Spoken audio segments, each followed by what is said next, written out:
जो भी आप में से अपनी ज़िंदगी को शानदार बनाने के लिए जोखिम लेने को तैयार है, मेरी नज़र में वही एंटरप्रेन्योर है, वही उद्यमी है। उसूलों पे जो आँच आए तो टकराना ज़रूरी है, जो जिंदा हो तो फिर जिंदा नज़र आना ज़रूरी है। इस देश को नौकरी मांगने वालों से ज़्यादा नौकरी देने वालों की ज़रूरत है। लेकिन कोई भी उद्यम जो सिर्फ पैसा कमाता है वो समाज को फ़ायदा नहीं पहुंचाता। और हम अपने 5000 साल के इतिहास में पहली बार उस दौर में हैं जहां स्टार्टअप करने वालों को इज्जत मिल रही है, वरना यहाँ इज्जत नहीं होती है। अभी जो सरकारें हैं हमारे पास, सेंटर में भी, कुछ स्टेट्स में भी, और किसी मामले में आप उनसे सहमत हों असहमत हों, समर्थन करें विरोध करें, इस मामले में तो आपको मानना पड़ेगा कि उन्होंने पहली बार स्टार्टअप करने को इज्जत वाला काम बना दिया। और यदि ऐसा बना ही दिया है, और फिर श्रीराम कॉलेज ऑफ कॉमर्स के ग्रेजुएट्स जिन लोगों ने बिजनेस को इतना ध्यान से समझा है, उसकी बारीकियां समझी हैं, वो उसके बिना अगर वो भी नौकरी ढूंढते रहेंगे तो फिर देश कैसे आगे बढ़ेगा। तो कुछ साल नौकरी करना ठीक है, लेकिन यदि मुझसे पूछेंगे तो मैं ये कहूँगा कि अगर आप वैसे व्यक्ति हैं कि चुपचाप जिंदगी गुजार लेनी है तो ठीक है, कीजिए नौकरी करनी है, साथ में कुछ किताबें लिखनी है तो कीजिए नौकरी। पर यदि कुछ बड़ा सोचा है, अगर आप चाहते हैं कि आप इस देश और समाज को कुछ बड़ा योगदान दे सके, तो सबसे अच्छा विकल्प है उद्यम।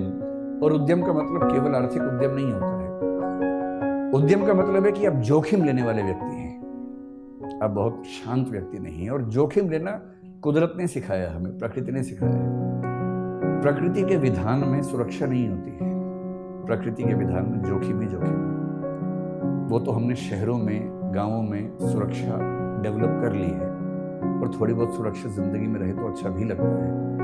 लेकिन जंगल का नियम, प्रकृति का नियम सुरक्षा पर नहीं टिका है, वो खतरों पे टिका है, जोखिम पे टिका है। जो भी आप में से अपनी जिंदगी को शानदार बनाने के लिए जोखिम लेने को तैयार है, मेरी नजर में वही एंटरप्रेन्योर है, वही उद्यमी है।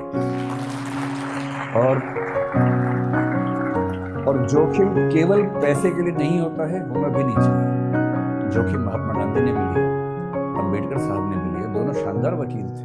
डॉक्टर अम्बेडकर, मैं परसों कोलंबिया विश्वविद्यालय में गया जहां से उन्होंने पीएचडी की, एक पीएचडी की, लंदन स्कूल से दूसरी 3 पीएचडी की उन्होंने।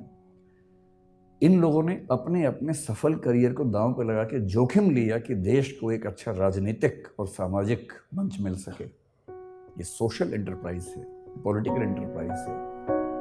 कबीरदास हों, गुरु नानक हों, या महात्मा बुद्ध हों, महावीर स्वामी हों, इन सब ने अपने अपने समाज को बेहतर बनाने के लिए अपनी जान को जोखिम में डाला। ये सब उद्यमी लोग हैं।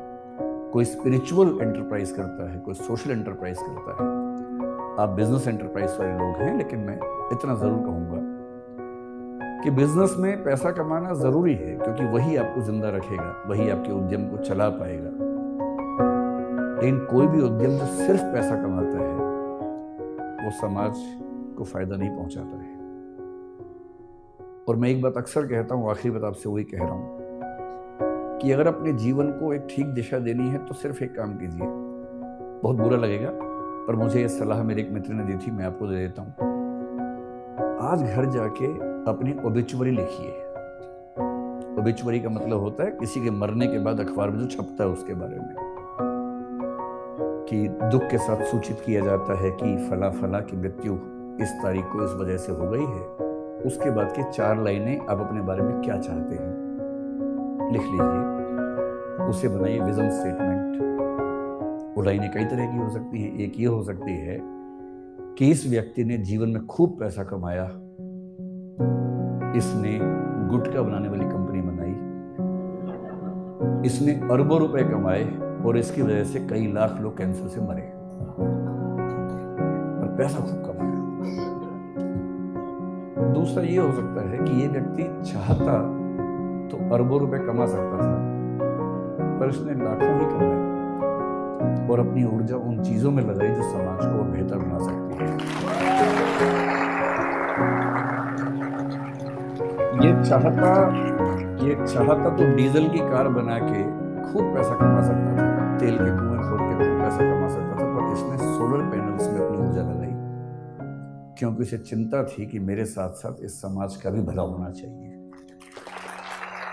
तो जो मैं कंक्लूडिंग रिमार्क के तौर पे कहना चाह रहा हूँ, आप लोग इस देश के भविष्य हैं, स्टार्टअप की दुनिया के भविष्य हैं। कुछ बड़ा कीजिए और ऐसा मत कीजिए जो केवल और केवल बिजनेस तक सीमित हो। जब बिजनेस और एथिक्स मिलते हैं तो जो सिनर्जी बनती है, वो सिनर्जी किसी भी देश और समाज के लिए बेहतर है। बहुत बहुत धन्यवाद, आप लोगों ने बुलाया। धन्यवाद।